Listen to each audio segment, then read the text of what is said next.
Hey, this is Voices for Learning, where we help you grow as a voice actor. My name is Susan Fouche, and today I'm going to show you how to do punch and roll in Studio One. In other words, how to fix a mistake. Here we go. Fixing a mistake in Studio One is actually super crazy easy because you can fix a mistake in the middle of your recording and boom, there it is. You don't have to worry about it. You can match it. It's perfect. So I've got this recording right here from an e-learning job, and here we'll go ahead and listen to it. Let's now dive deeper into what goes into an elevator pitch and how to piece it all together. Keep in mind the following components. Think about your journey. Then think about your plans and goals. Okay, let's say that I don't like the way I said, think about your journey. Or let's say that maybe like they came back to me, the client came back and said, you know what, we're going to go ahead and change the script. We're going to change it to some different words. Well, that means that I've got to go into my script, my recording, and I've got to change it. So I'm just going to say for right now, though, I just don't like the way I said, think about your journey. How do you change it? Well, you use something called punch and roll. Punch and roll just simply means that you are giving yourself a pre-roll before you record in your track. It gives you kind of like a head start. You're going to hear the recording before where you're going, before what you're recording, and that way you can kind of get your headspace correctly. You can match your voice. So first off, there's a couple of things down here at the bottom of Studio One that you need to know about, and that is what's called down here the metronome.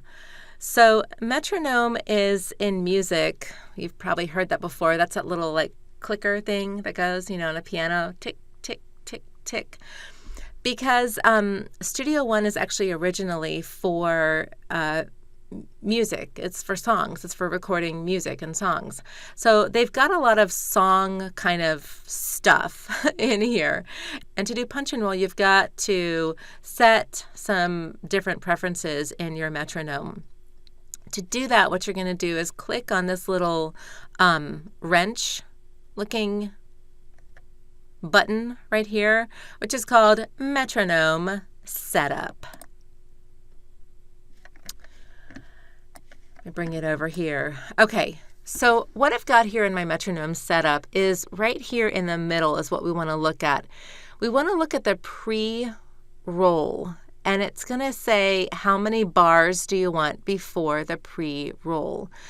Of course, this is a musical software. It's for musicians, so it's going to use terms like bars instead of, seconds. But this is just our pre-count or our pre-roll. How much do we want to hear before we're actually given the opportunity to record? Before it starts recording, how much do we want to hear?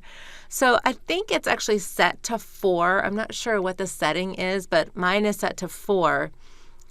Just make sure that this is checked right here for pre-roll, and then you can put in 4 bars. I'll go ahead in just a second. I'll put in 2 bars and 1 bar so you can kind of hear what that sounds like.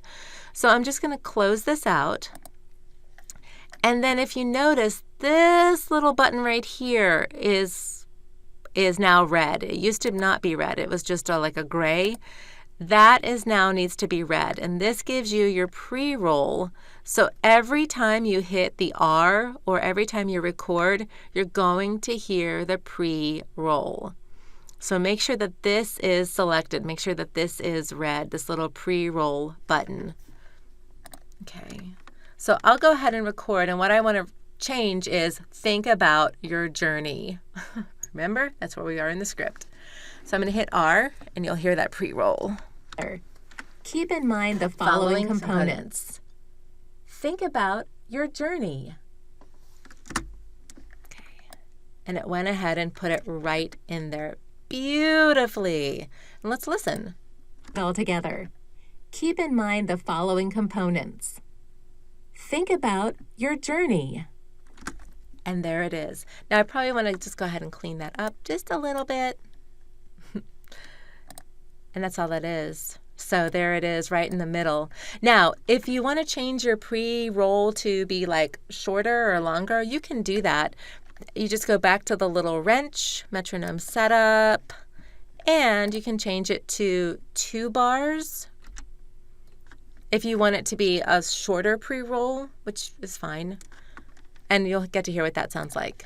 So I'm going to go right in front of Think About Your Journey, and you'll hear what a shorter pre-roll sounds like. Following components.